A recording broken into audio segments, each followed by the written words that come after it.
I'm gonna keep it honest, ladies and gentlemen. Ever since I've got this Mac in my hands, I really don't know how to feel except excited. Excited about the fact that now I get to tell people why they should switch from Windows to Mac if they're considering it. Numero uno, ease of connectivity. All right, just AirPods, maybe put on my AirPods. Oh, wait, weird, it connected to my...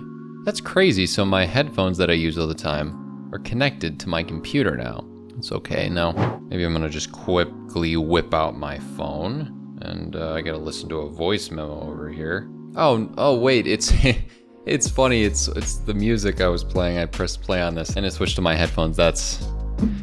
What is this even?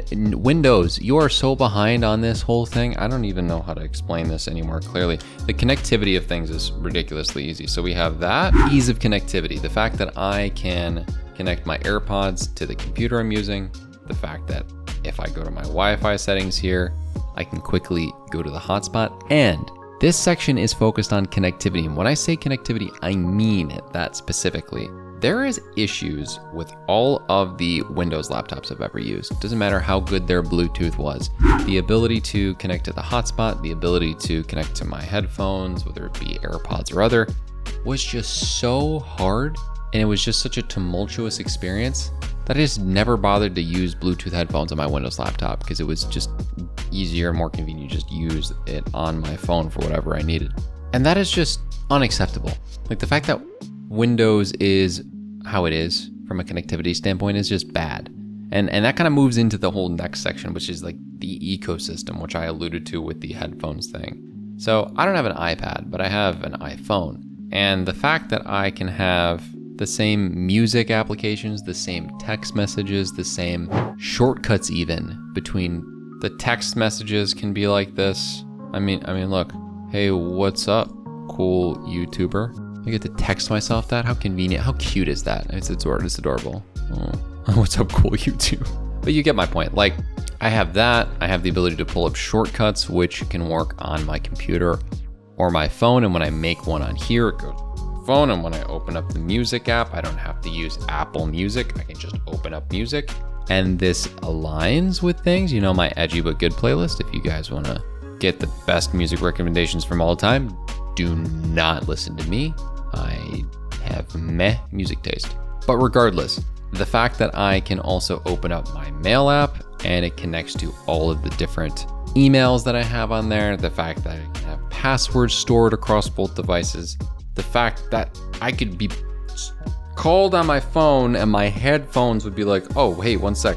Can you get off your computer, dummy, and pick up the phone? Like, what are we even doing here? Like Windows, how can you compete? All right, let's stop talking about the ecosystem. Let's talk about some practical computer things. One of them being is Spotlight.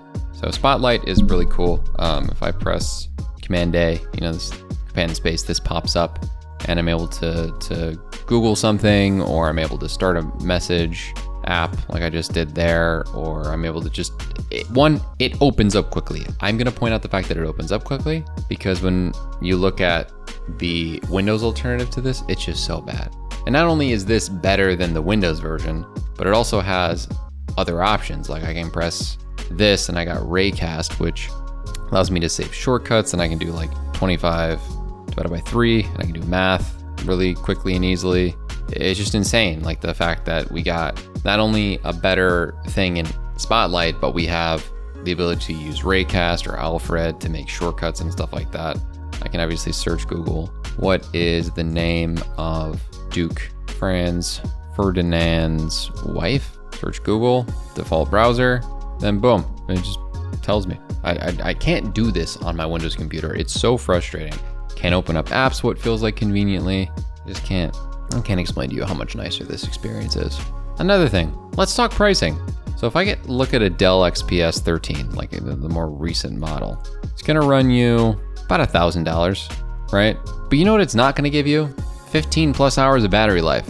You get the new MacBook Air, we can get a similar price laptop. Yeah, sure. Is it gonna have maybe less memory? Maybe even not. It's gonna have similar specs.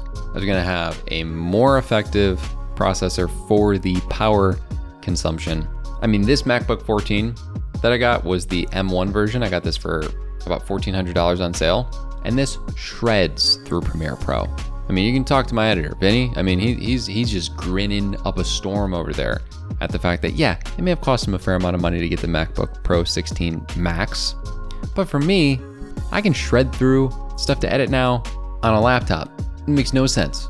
I get insane battery life. I can edit really well on battery life. Practically, Intel Core processors are garbage in comparison to these M series chips. I don't even know if this is real life. Look up any review on the battery life and you will find that Apple is absolutely destroying Windows in this regard. Now, the last thing, it's hard to quantify, but we get this product feel.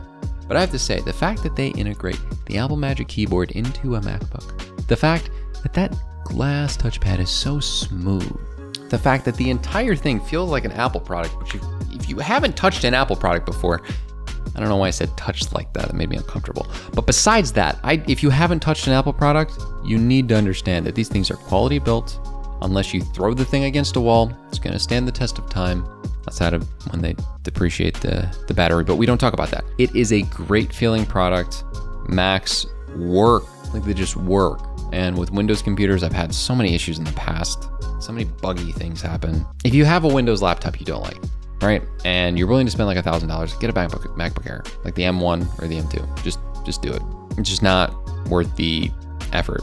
Because the price curve isn't bad anymore. Probably have an iPhone. The ecosystem is just better than whatever the heck going back and forth between a Windows machine is and this. If you disagree with me, that's fine. I still have a Windows PC, but you're wrong. Just kidding. No, everyone is entitled to their own opinion, but it's okay to be wrong. And with that being said, thank you for listening to this episode of Dimitri telling you why he thinks he knows more about tech than you. And we will see you after you check out this video on how to improve your productivity even more.